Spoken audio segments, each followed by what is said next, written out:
تھے جن کا بڑے تیر اندازوں میں نام شامل تھا، اور یہ جو دارا شکو تھا یعنی اس کے فریسکو پینٹنگ وغیرہ تھی وہ تو موجود نہیں ہے، لیکن بہت خوبصورت سے اس کو بارود خانے کے طور پر استعمال کیا جانے لگا۔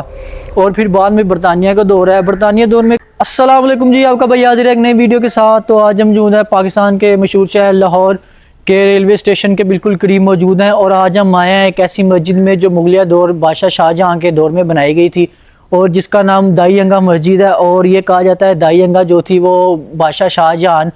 کی رضائی ماں یا دودھ پلانے والی، یا آپ دایا بھی کہہ سکتے ہیں اس کو۔ تو ہم مقبرے میں بھی گئے تھے، دائی انگا کے مقبرے جو کہ بیگم پورے میں موجود ہے، اور جس میں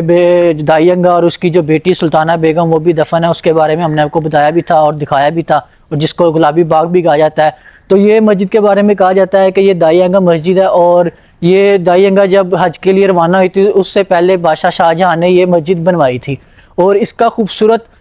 کسی دور میں یہاں پہ فریسکو پینٹنگز بھی تھی، لیکن وقت اس میں مرمت و بحالی کا کام ہوتا رہا، جس کی وجہ سے اس کے فریسکو پینٹنگز تو نہیں ہے، لیکن اس پہ ابھی بھی بہت ہی خوبصورت ٹائل ورک موجود ہے جو آپ میرے پیچھے دیکھ سکتے ہیں، اور کچھ نقش و نگار بھی یہاں پہ کی گئی ہے جو بہت ہی خوبصورت اس کو دکھاتی ہے، اور یہ معلوم ہوتا ہے کہ کافی خوبصورت ہے۔ تو جی کہا جاتا ہے کہ جو دائی انگا تھی ان کے بیٹے محمد رشید خان جن کا نام تھا، ان کے بارے میں کہا جاتا ہے کہ یہ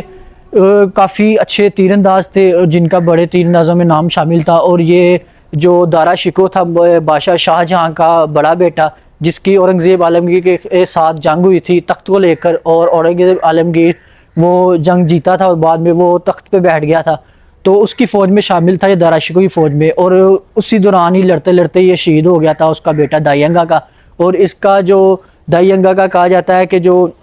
شوہر تھا جس کا نام مراد خان تھا، وہ اس دور میں بادشاہ شاہجہاں کے دور میں جو بیکانیر کا مجسٹریٹ یا قاضی تھا، اور بیکانیر وہ ریاست تھی جو اب کی جو آپ کہہ لیں جو راجستھان بھارت ہے، جو راجپوتوں کی ایک ریاست ہوا کرتی تھی، اس ایریے کو یعنی اس ریاست کو کہا جاتا ہے بیکانیر کہا جاتا تھا اس دور میں بادشاہ شاہجہاں کے دور میں۔ اب اس کے ذرا خوبصورت طریقے سے آپ کو اس کا کام دکھائیں پیچھے جو دائی انگا مسجد کا ہے، اور آپ یہ دیکھیں گے یہ عربک میں بہت تحریریں وغیرہ یہاں پہ درج ہیں، اور ایک خوبصورت سا نقش و نگار کا کام ہوا ہے یہاں پہ، اور بہت کاشانی ٹائلوں کا یہاں پہ بہت خوبصورت طریقے سے کام ہوا ہے، اور اس کا مینار بھی آپ دیکھ سکتے ہیں اس کے ساتھ موجود ہے، اور یہ بہت ہی خوبصورت وقت در وقت اس پہ بحالی کا مرمت کا کام ہوتا رہا ہے۔ اور کہا جاتا ہے کہ مہاراجہ رنجیت سنگھ کے دور میں یا اس کو بارود خانے کے طور پر استعمال کیا جانے لگا،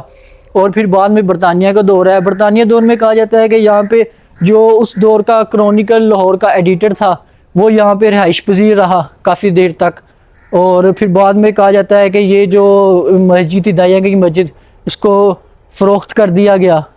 اور پھر بعد میں آزادی پاکستان کے بعد یہ پاکستان کے حصے میں آئی، اور پاکستان اس وقت در وقت اس پہ مرمت اور بحالی کا کام ہوتا رہا، اور اب یہ کافی خوبصورت یہ مسجد آپ کے سامنے موجود ہے۔ اور یہاں پہ آپ دکھائیں ایک وضو خانے کے ساتھ ایک حوض بھی ہے، آپ کو نظر آئے گا، یہ بھی ایک وضو خانے کے طور پر یہ بنایا گیا ہے، یہ بعد میں بنایا گیا مسجد، یہ کافی پرانی ہے لیکن یہ بہت بعد میں یہ بنایا گیا۔ باقی اس کے اندر چلتے ہیں اور آپ کو اس کے بارے میں مزید دکھاتے ہیں اور تھوڑا سا اور بتاتے ہیں۔ دائی انگا مسجد پاکستان کے صوبہ پنجاب کے شہر لاہور میں واقع ہے۔ یہ مسجد لاہور ریلوے اسٹیشن کے بالکل قریب نولکھا ایریا کے جنوب مشرقی حصے میں موجود ہے۔ یہ مقام مغل دور میں شہر کے ایک اہم راستے کے قریب تھا جہاں سے شاہی قافلے اور تجارتی کارواں گزرتے تھے۔ آج یہ علاقہ شہری آبادی میں گھرا ہوا ہے، مگر مسجد اب بھی اپنی تاریخی شناخت برقرار رکھے ہوئے ہے۔ دائی انگا مسجد کی معماری مغل فن تعمیر کا ایک خوبصورت نمونہ ہے۔ مسجد کا مرکزی نماز ہال 3 حصوں پر مشتمل ہے، اور اس کے اوپر 3 گنبد تعمیر کیے گئے ہیں۔ درمیان والا گنبد سائز میں بڑا، جبکہ اطراف کے دونوں گنبد نسبتاً چھوٹے ہیں۔ مسجد کے چاروں کونوں پر مینار موجود ہے جو اس کے توازن اور حسن میں اضافہ کرتا ہے۔ مسجد کی دیواروں پر کاشانی ٹائل ورک کیا گیا تھا جس میں نیلا، سبز، پیلا اور نارنجی رنگ نمایاں ہے۔ یہ رنگ مغل جمالیات کی پہچان سمجھے جاتے ہیں، اگرچہ وقت کے ساتھ کچھ اصل ٹائلیں ضائع ہو چکی ہیں، مگر آج بھی مسجد کے کئی حصے اس کے اصل حسن کی گواہی دیتے ہیں۔ لاہور ایک ایسا شہر ہے جو صرف عمارتوں اور گلیوں کا مجموعہ نہیں بلکہ صدیوں پر محیط تاریخ، تہذیب اور انسانی کہانیوں کا امین ہے۔ اس شہر کی فضا میں مغل دور کی عظمت آج بھی محسوس کی جا سکتی ہے۔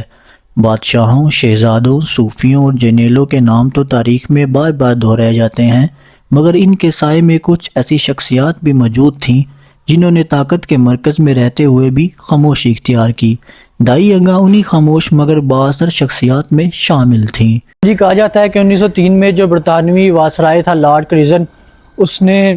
مختلف جو منصوبہ شروع کیا تعمیرات کا، تاریخی عمارتوں کا، تو اس دائی انگا مسجد کو بھی اس دور میں تعمیر کیا گیا۔ لیکن اس وقت جو تعمیر مرمت و بحالی کا کام کیا گیا وہ اس کے مطابق نہیں تھا، مغل دور کے مطابق، لیکن یہ ایک بہتر اچھی چیز تھی تاکہ جو ہماری جو یہ تاریخی مسجد تھی اس کو بچا لیا گیا۔ اور پیچھے آپ دیکھ سکتے ہیں اس پہ گنبد 3 گنبد ہے، اور جو درمیانہ گنبد ہے وہ تقریباً 19 فیٹ اس کی لمبائی ہے، اور ساتھ جو دوسرے 2 گنبد ہیں ان کی جو لمبائی ہے وہ تقریباً 16 فٹ کے قریب ہے۔ اور یہ جو صحن ہے اس کے بارے میں کہا جاتا ہے یہ تقریباً 84 فٹ چوڑا یہ صحن ہے، اور آپ یہ دیکھ سکتے ہیں اس کے بہت خوبصورت 2 مینار بھی بنائے گئے ہیں جو اس کے اوپر مسجد کے آپ دیکھ سکتے ہیں اوپر موجود ہیں۔ تو جی یہ دائی انگا کی مسجد کے اندر کا آپ کو ویو دکھاتے ہیں، اور یہ وقت در وقت اس کی چینجز ہوتی رہی ہیں۔ اب تو یہ اندر سے پرانی اس کے فریسکو پینٹنگ وغیرہ تھی وہ تو موجود نہیں ہے، لیکن بہت خوبصورت سے اس کو جدید طریقے سے بنایا گیا دوبارہ سے۔ آپ دیکھ سکتے ہیں اس پہ ٹائلیں وغیرہ کا کافی خوبصورت کام ہوا ہے۔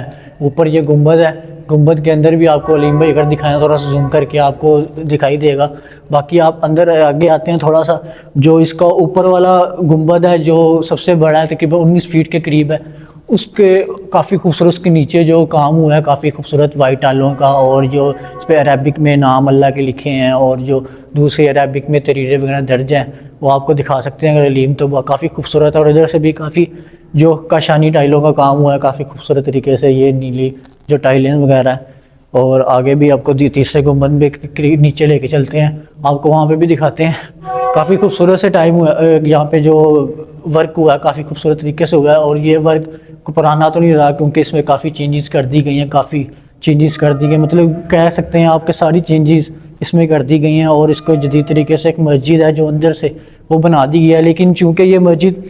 مغلیہ دور بادشاہ شاہجہاں کے دور کی ہے تو اس لیے یہ کافی قدر رکھتی ہے اور خوبصورت بھی ہے۔ اس حوالے سے یہ کافی جو تاریخی عمارتوں کے لحاظ سے تاریخی مساجد پہ جہاں ہم گئے تھے بادشاہ مسجد گئے تھے اور جو دوسری تاریخی مسجد وزیر خان، اس حساب سے یہ جو مسجد ہے تاریخی اہمیت بھی رکھتی ہے اور خوبصورت بھی ہے۔ تو جی یہ تھی آپ کے بھائی کی ویڈیو۔ اگر ویڈیو پسند آئی ہو تو چینل کو سبسکرائب کرنا مت بھولیے گا، اور بیل آئیکن کو بھی کلک کر دیں، اور میری ویڈیو کو لائک بھی کر دیا کریں۔ تو ملتے ہیں نیکسٹ ویڈیو میں، تب تک کے لیے اللہ حافظ۔